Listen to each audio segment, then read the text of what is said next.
Hello, I'm going to be talking about scuba diving today. I have many fears. Fears of heights, fears of spiders, fear of public speaking. The mere thought of climbing a mountain with all my weight and hope resting on a single rope sounds awful to me. But to some people that sounds enjoyable. The same people that probably wonder why I would enjoy strapping a heavy tank of compressed air to my back and descending 90 feet.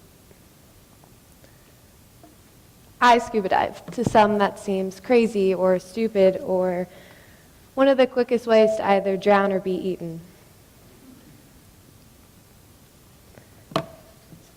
I cannot begin to explain the adrenaline clouding my head or the fear pulsing through my veins the first time I went diving.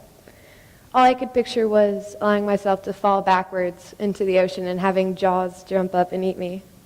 I know now that that was ridiculous, but at the time I was terrified of all the possible opportunities for my immediate death. Decompression sickness, sharks, drowning, all lovely ways to die. Fortunately, my choices at the time were either to go scuba diving, something I had been working on for several months, or I could stay on the boat with a stranger carrying a humongous knife who couldn't speak English and he didn't have teeth. So, I wouldn't regret my decision. I cannot imagine my life without scuba diving now, and it's unfortunate that so many people never get the ability to experience life underwater like I do. Why isn't everyone certified? The answer is often fear, lack of knowledge, and lack of opportunity. Or maybe it's how unattractive wetsuits are. I will not lie to you by saying that I've never experienced fear while in the ocean. The first time I saw a shark 90 feet below the surface, I had a mini panic attack. Only mini because the next thing I knew I was petting it. Yes, I'm not exaggerating when I say petting, kind of like what most people do with their dogs. That most people, when they see a shark, their first instinct is not, oh, I want to go over there and pet that and see what happens. That's not a thing because most people only see sharks as man-eaters. But what most people don't realize are that when a shark attacks a human, it usually doesn't realize that what it is attacking is a human. Obviously, when it bites into you, it's not exactly going to spit you out because you're not a seal. Some will go to their graves believing that a shark attacked a human because it could or because it wanted to prove something. But in reality, it was probably just hungry or even curious.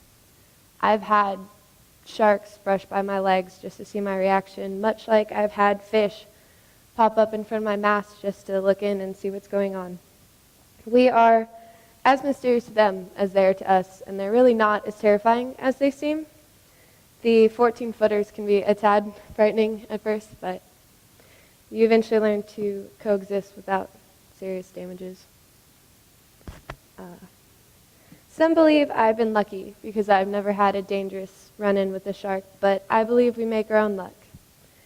I've never been bitten or eaten, obviously, because I've learned how to handle possibly dangerous situations. For instance, I was line fishing once with my mom, and I felt a tingle down my spine, I guess would be the best way of putting it, only to turn around and see sharks everywhere. I had two options. I could either panic and in doing so spread the blood and seriously worsen the situation, or I could stop hunting, get away from the blood, and get to the safety of the boat, or find a safe distance to continue my dive, or I could put my mom in between me and the shark, which I did do that, but that's okay. She's still living. Scuba diving can be scary and remarkably dangerous when you don't know what you're doing. Divers have to be acutely aware of nearly everything: their depth, their buoyancy, their oxygen, their diving partner, time, and so much more. Because the underwater world is significantly different than the one we reside in day out. Different in the way that you don't have the same control over your own safety.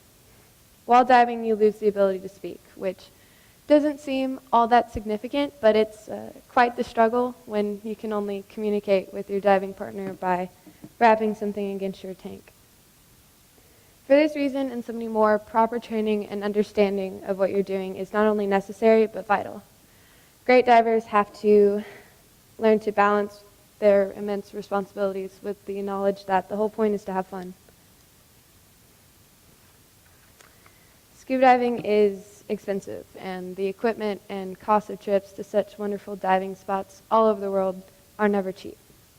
I, like many other divers, cannot dive as often as I would like because the money's not there, or the weather's bad, or time, or lack thereof.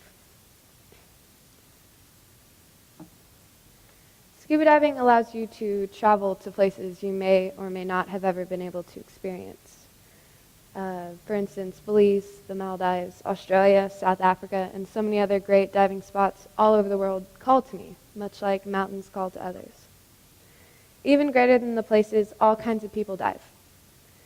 I've met and established lifelong friendships with people all over the world of all kinds of shapes and sizes, ages, occupations. My first diving partner was 6 years old and way better than me. He taught me more about scuba diving, and I taught him more about English. People from all over the world can establish a special bond. They all have something to teach you and something to learn from you. And even greater than the inspiring people and beautiful locations, the actual diving. From cave diving to shipwrecks to simply pleasure diving, all dives bring something new, something beautiful, and something inspiring. Okay.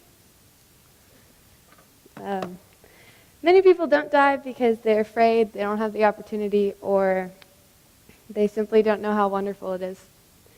These reasons shouldn't keep you from enjoying the possibilities and opportunity. The opportunity to live, even for a short time, in an entirely new world is unreal.